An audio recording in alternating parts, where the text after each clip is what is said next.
Today, we are talking about a form of abuse that's often overlooked but incredibly damaging: neglect as a manipulation tactic, especially when used by narcissists.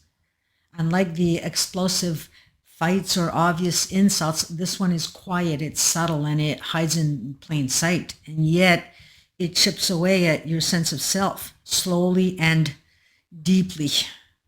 Neglect isn't just about being forgotten, it's being strategically deprived of attention, affection, validation, and emotional safety. All the things that a healthy relationship needs to survive. In a relationship with a narcissist, neglect often looks like silent treatment that lasts for days, even weeks. And no matter how hard you try to restore whatever that was about, they still refuse to talk to you. They feel empowered by doing that. They see that they have full control over your mood. So the best thing that you can do is show them that you're perfectly fine with it. And that right there will frustrate and disempower them. Not that they're going to show you this. And mind you, they'll try harder to upset you. But remember that it's because they're desperate when they do this. They're actually weakening, aka losing control. Another form of neglect is emotional absence.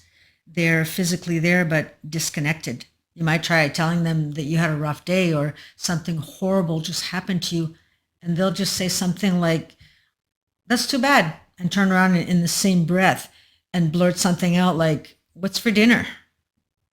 Another form of neglect is lack of empathy when you're in pain. Maybe you're ill, and rather than them seeing if you need anything or sitting by your side, they're actually frustrated and annoyed that you aren't there for them. There was this one guy years ago who was really upset with his family to the point where he was no longer in speaking terms with them. And we're talking years. He would tell everyone how his family had abandoned him by not giving him rides and money when he was down on his luck, only to discover that in that time, his younger sister had just died. She had died suddenly, and his mother had just been diagnosed with cancer. Then we have the selective attention. You're only acknowledged when you're useful. You'll sit at the same table as them or in the same room hoping to have a conversation with them, but they're online. When the narcissist in your life is your partner, you most likely live your life alone. Day after day, night after night. They're in another room, most likely getting attention elsewhere online or out with friends. And you sit alone, wondering why you're even in a relationship with these people. Why are they in a relationship with you? And I'll answer that for you. You're a servant. That's the bottom line. Living with a narcissist is an incredibly lonely place to be, and often out of desperation to have some time spent with them, we go out of our way to do nice things for them just so that they'll spend some time with us. That is survival mode right there. And you think they don't see that? Another form of neglect is that they'll have no follow through. They make promises, but they never show up.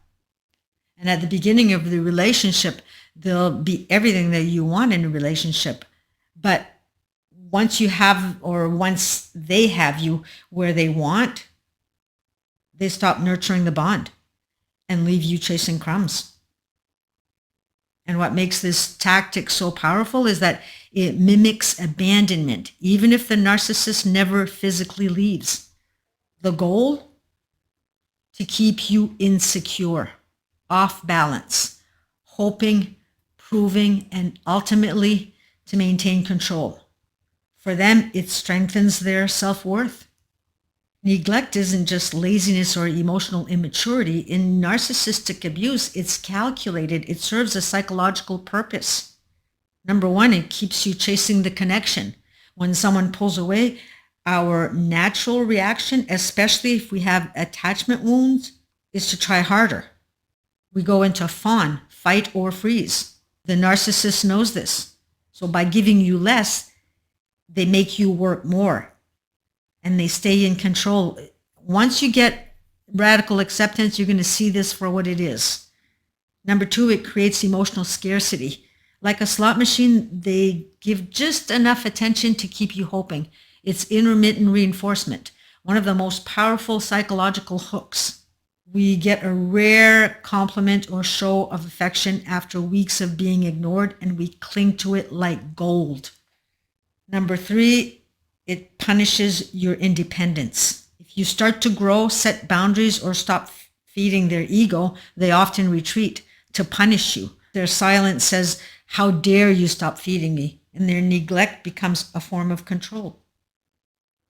Number 4, it avoids accountability. When they're neglectful, they don't have to fight, explain, or apologize. They just disappear emotionally or even physically sometimes, and you're left to manage the fallout alone. You certainly can't count on these people.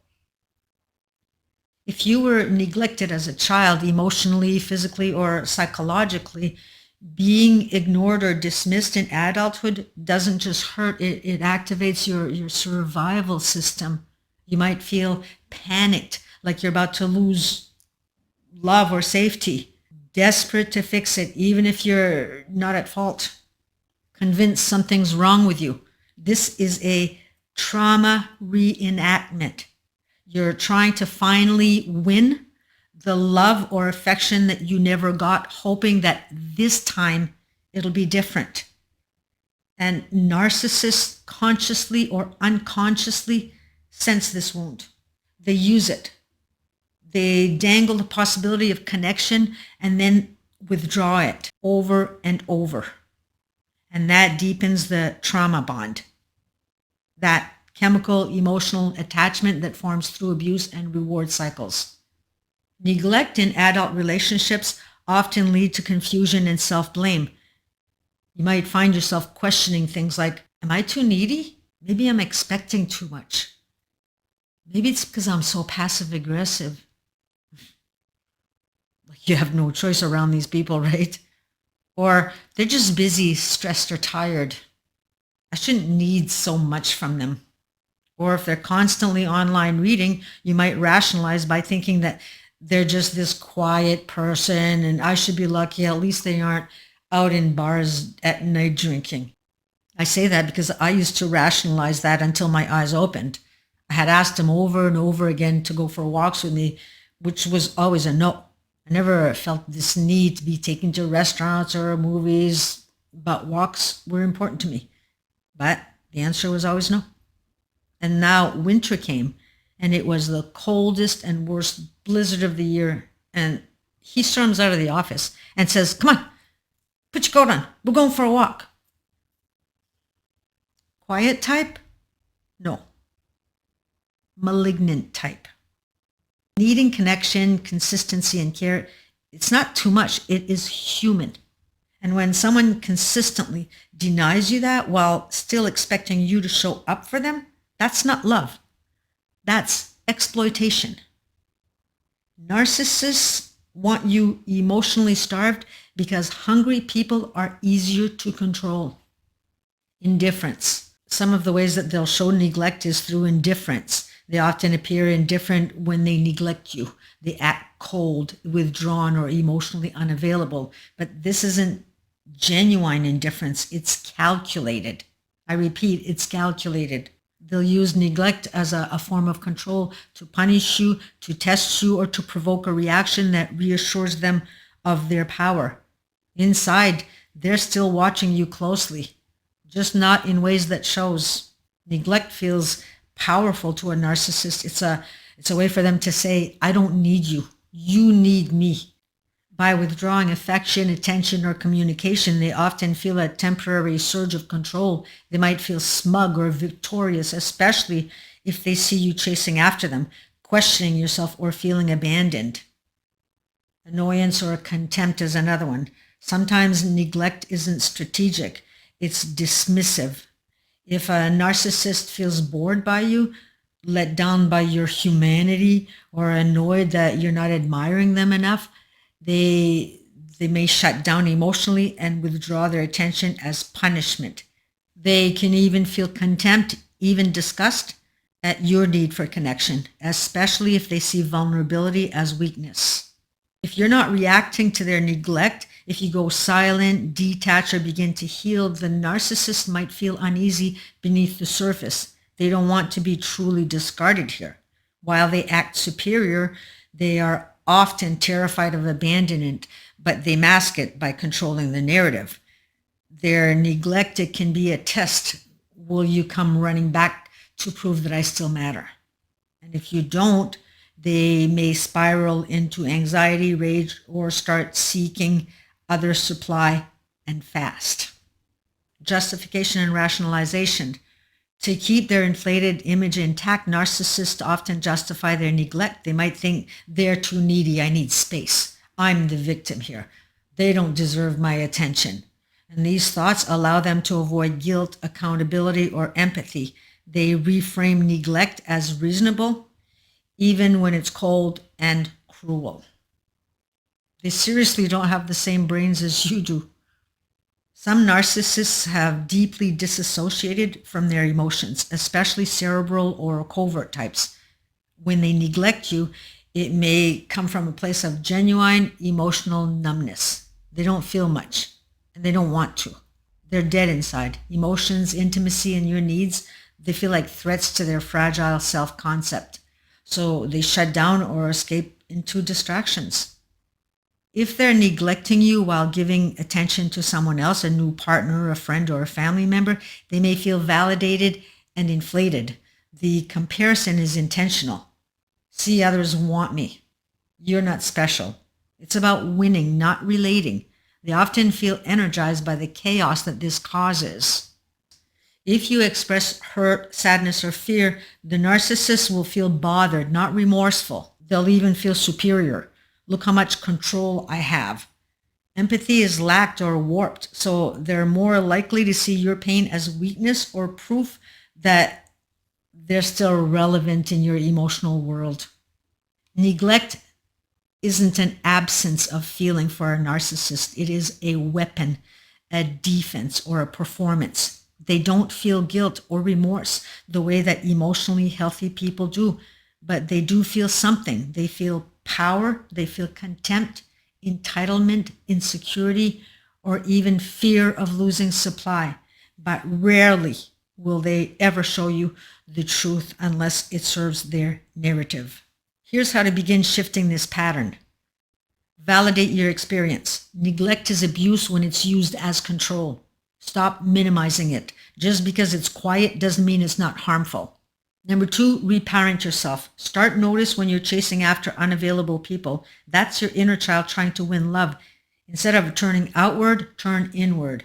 Ask, what am I needing right now? Can I give it to myself even a little? Number 3, set boundaries around silence. If someone goes silent for days with no explanation, that's not mystery. It's manipulation. Decide what kind of behavior that you're no longer willing to chase.